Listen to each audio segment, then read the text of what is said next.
Assalamu alaikum dear students, this is Umar sir, physics expert, CK classes Srinagar. Welcome to NEET Finishing Touch series. I hope all of you will be doing fine and preparing for NEET exams. I am here to begin with units and dimensions, wherefrom you can expect a good number of questions to be asked in NEET 2023. I have selected and designed the questions in such a way that every concept and the topic will get a chance to get discussed in this session. So let us directly move on to first slide.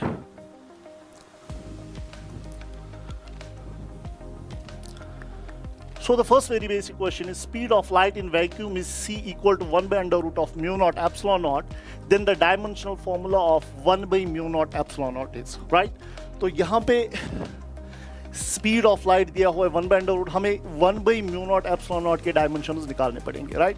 तो root को हम इधर shift करेंगे, it comes equal to c square equal to 1 by mu naught epsilon naught. So c is obviously speed of the light जिसके dimensions है L1 t minus 1. So it is L1 t minus 1 square equal to 1 by mu naught epsilon naught. So this comes equal to L2 t minus 2. So that is 1 by mu naught epsilon naught. So 1 by mu naught epsilon naught के dimension जो है that is L2 t minus 2. So आपके पास option 4 is the correct option, L2 t minus 2.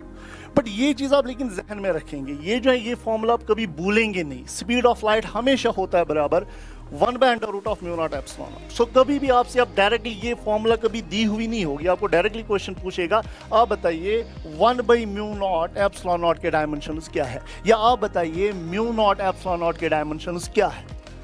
तो आप directly ये formula जहन में रख के c is equal to 1 by under root of mu naught epsilon naught use करेंगे हमेशा. तो यहाँ से भले ही आपको अब 1 by mu naught epsilon not के डायमेंशंस निकालने हो या म्यू नॉट एप्सिलॉन नॉट के डायमेंशंस निकालने हो, आप इजीली निकाल सकते हैं. तो जहन में एक बात रखिए, हमने ये फॉर्मूला जहन में रखनी है, right? So next question. So ये वाला क्वेश्चन जो है हमारे पास एक कॉन्सेप्ट है that is principle of homogeneity. Principal of homogeneity हमें कहता है कि अगर आपके पास कोई भी इक्वेशन होती है, हर टर्म के डायमेंशन सेम होते हैं. तो पहला कॉन्सेप्ट जो हमने यहाँ पे सीखा that is principle of homogeneity. तो as per the question pressure is given by P is equal to this. आपको प्रेशर दिया गया है इसके बराबर, राइट? सो x डिस्टेंस दिया गया है, t टाइम दिया गया, हमें बताने A और B के डायमेंशंस क्या होंगे.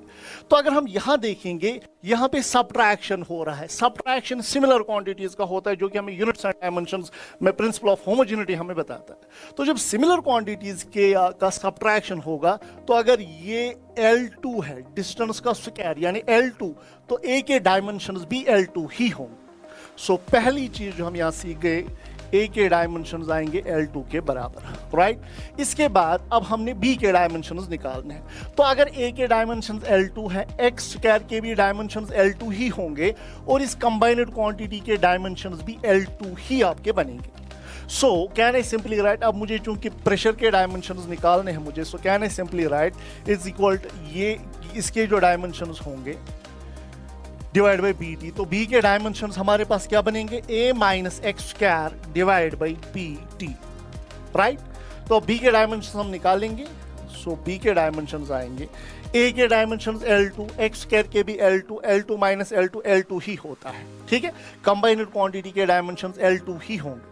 So can I write L2 divide by pressure. Pressure अगर आप सीखेंगे, प्रेशर होता है फोर्स पर यूनिट एरिया. फोर्स के dimensions M1 L1 t minus 2 divide by area के L2. So this comes equal to M1 L minus 1 t minus 2. ये pressure के आपके डायमेंशंस है. सो can I simply right M1 L minus 1 t minus 2.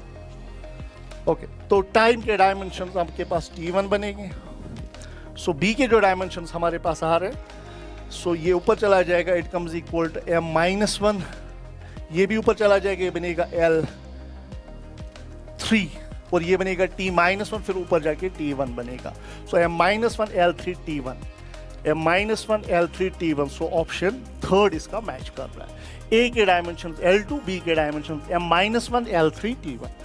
So principal of homogeneity हमें यही कहता है कि सिमिलर क्वांटिटीज का एडिशन होता है, सिमिलर क्वांटिटीज का सब्ट्रैक्शन होता है और सिमिलर क्वांटिटीज इक्वेट भी होती है, राइट? नेक्स्ट.